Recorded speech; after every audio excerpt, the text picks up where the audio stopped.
Should we move you guys? This has been such a topic of controversy.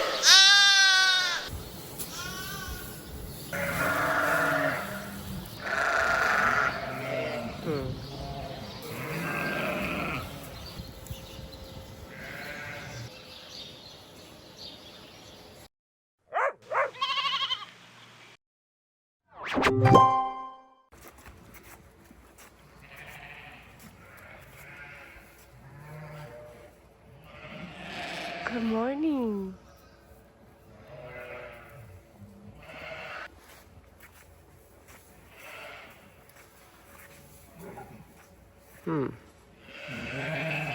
Oh, it's you.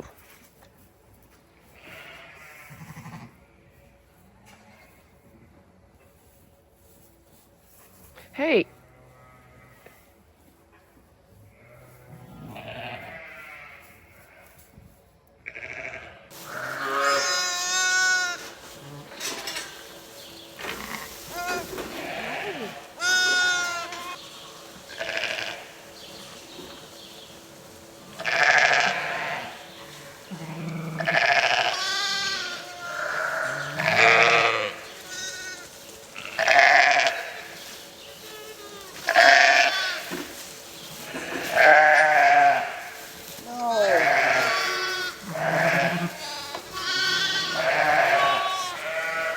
So annoying.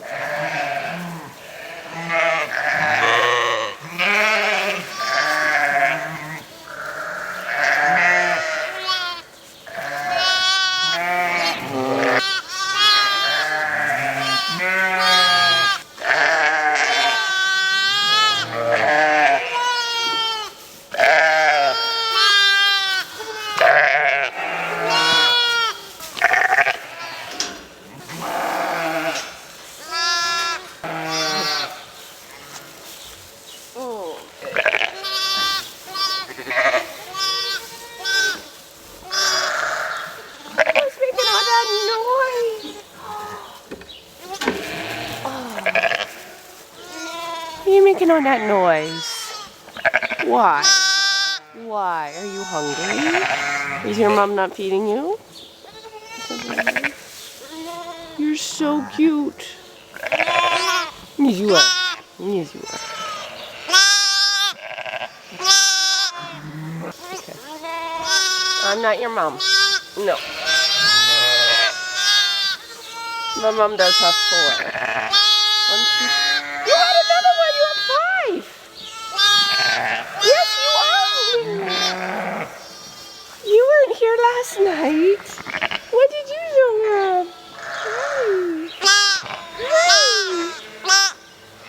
Mom had 4 last night, but she has 5 this morning. Oh, were you saying hi to me? We didn't get introduced last night. No. Sorry, I'll feed you a bottle as soon as I'm done. Have you had any? Does she feed you at all? Oh my goodness, what are you? You're a girl. I can't make friends with a quint. No, don't you tempt me. Oh, you're so cute. Well.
Uh-huh.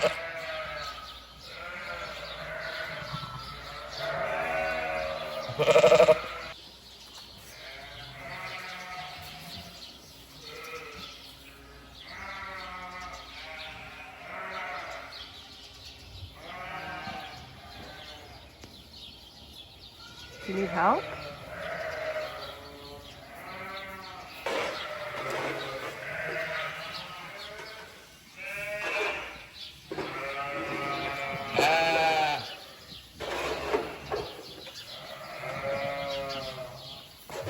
Not yours, Mom. Hey, Mom.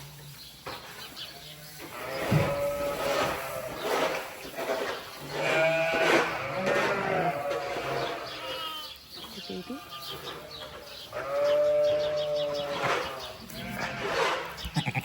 Hey, it's your baby. There you go. There you go.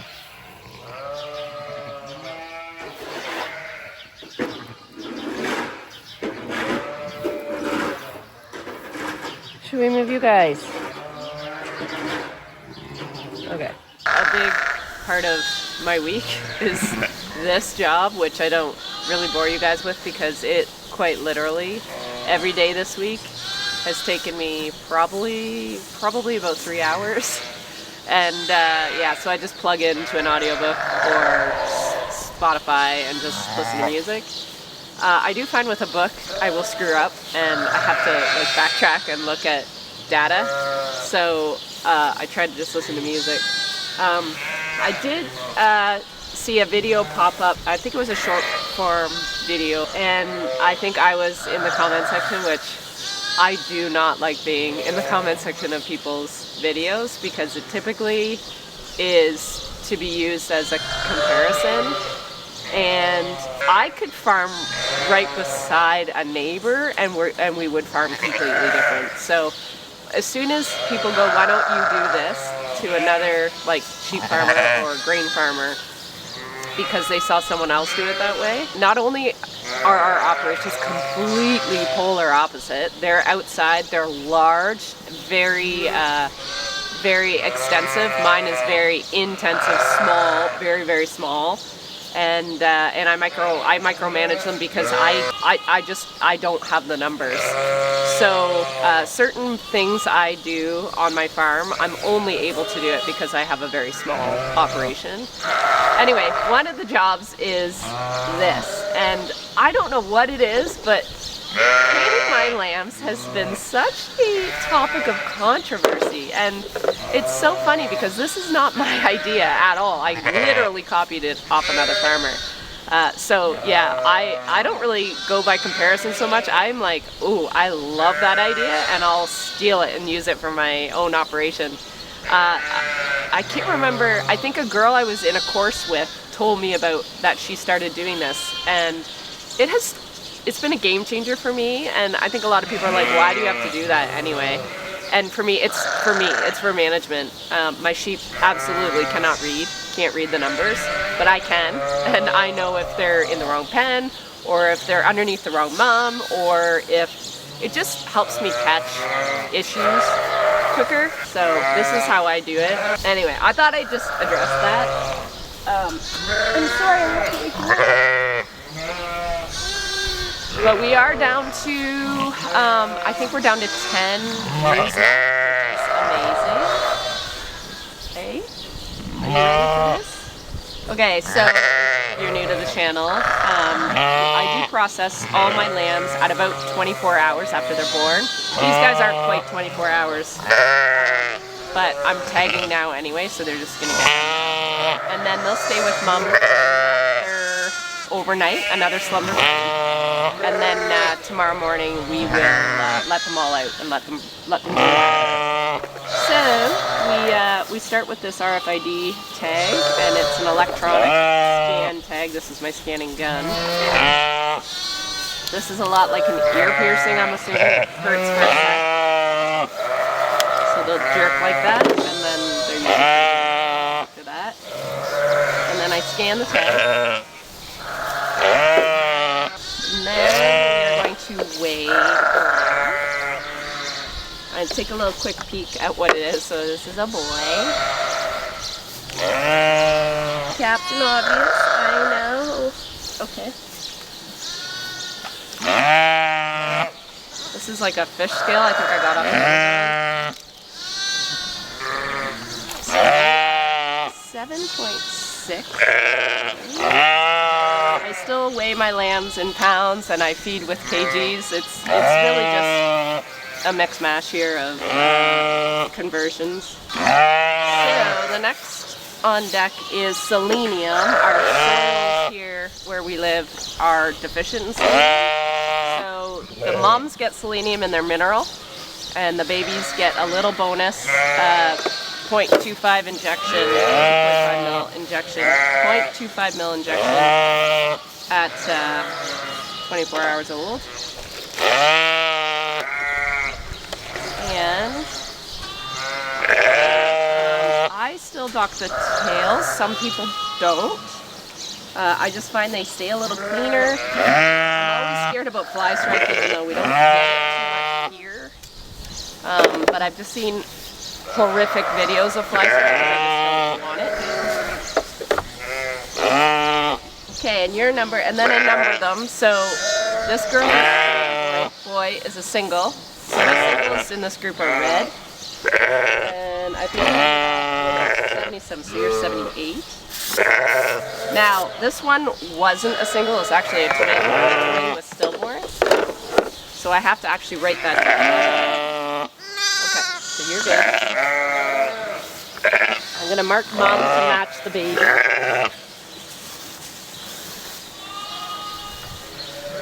Okay, and now for the data. So I put in the gender, so it was a boy.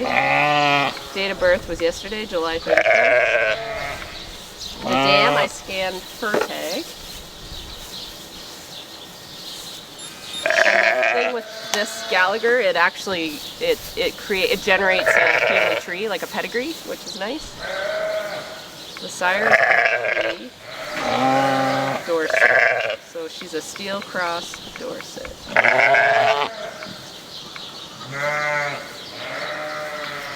Okay.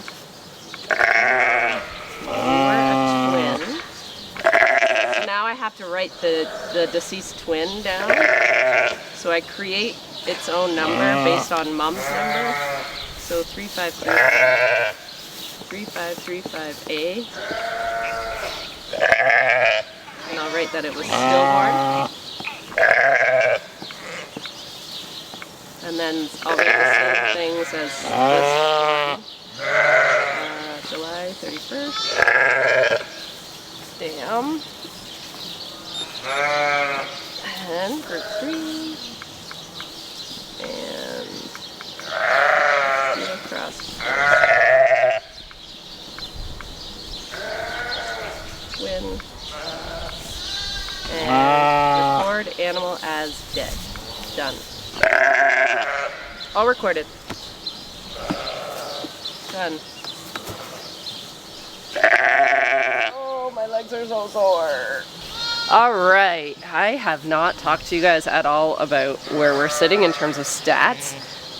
Much lower than the spring, thank goodness. But we still have 180 lambs recorded, both alive and not alive, out of, this is as of yesterday, out of 79.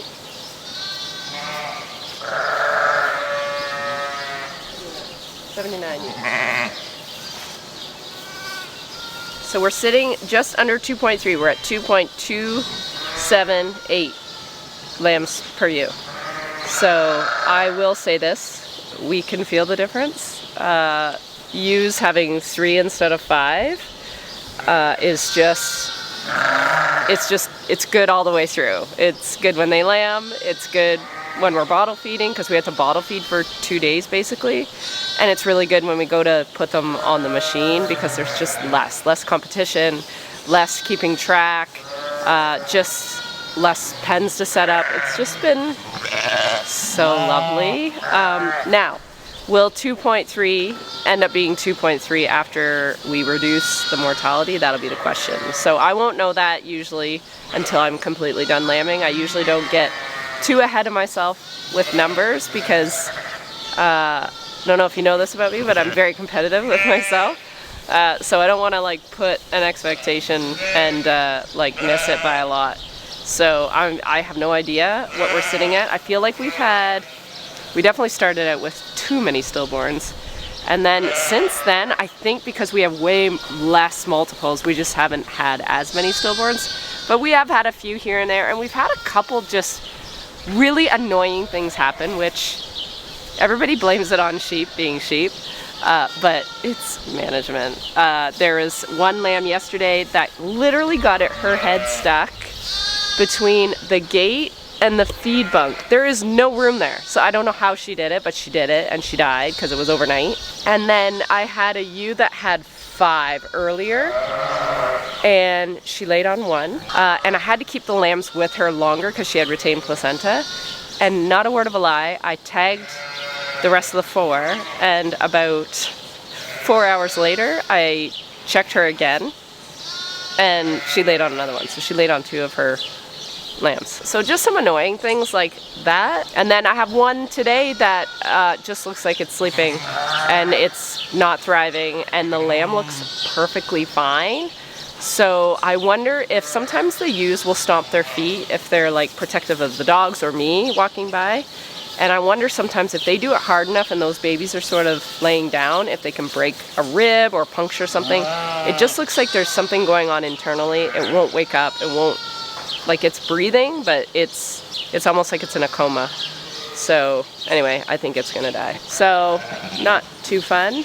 I do want to do a walkthrough this afternoon, so I'll take you with me to do that. And then I do have to set up a couple more spots on the nanny because she's filling up a little bit, but not near where we were in the spring. The one thing I will say about summer lambing being almost over is I'm sad because it's our last warm lambing. We used to have 2 in the summer. We had 1 in June and 1 in September, and because I've taken it down to 3 lambings a year, now we only have this one with warm weather. Not that you would know it with a hoodie.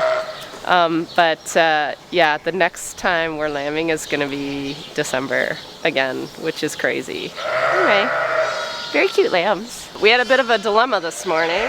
Our lovely ladies that are right beside our boys decided to break through my gate, and they ended up in this pen, which is an open pen, and it is open for a reason because I don't want any little mishaps. But it actually segues quite nicely into today's kind sponsor, Surfshark. I love to do my sponsored videos with a special guest. Today's special guest is Captain Jack, our IT specialist, and he is going to explain why Surfshark is very important to me, especially right now, as I sort of dig a little deeper in our wool journey, and I like to travel a little bit more, and I'm super scared to take my computer because of data I have on it and staying safe. Jack, who uses VPNs, is gonna sort of take a second and explain in sheep terms how a Surfshark VPN actually works. I'm just gonna put on my thinking cap here.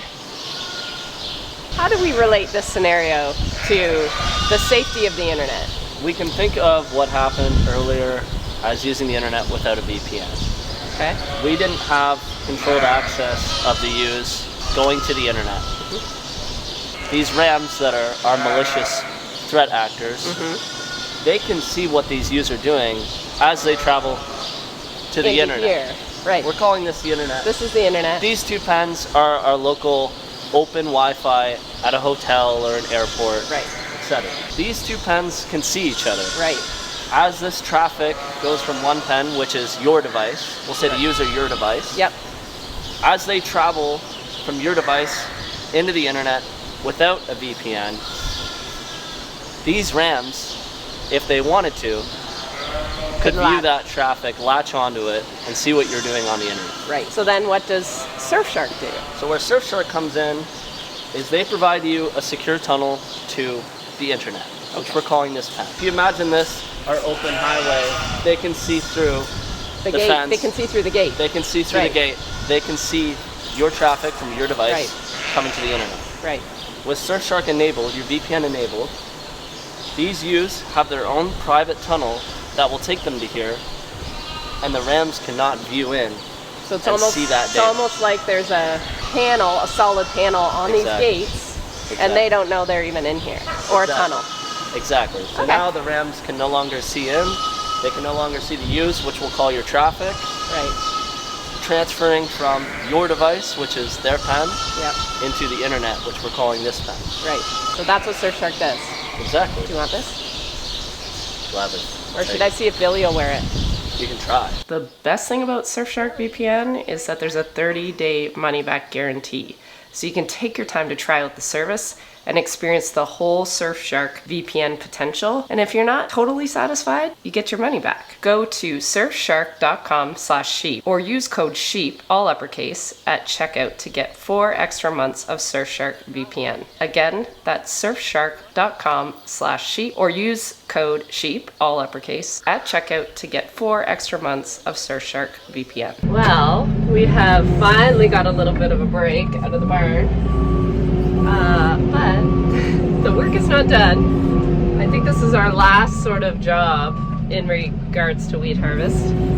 We baled an extra 100-ish bales on Wednesday, and Mark got them all stacked up, and Caden is on his way, and we're gonna wrap them just like we did last year. So those came in really handy. We ended up using quite a few of them. We did have some left over, but we want to be on the safe side when it comes to straw because we grow it like we have it. It's just a matter of wrapping a few bales extra that don't fit in our storage. So that is how we're finishing this beautiful Friday.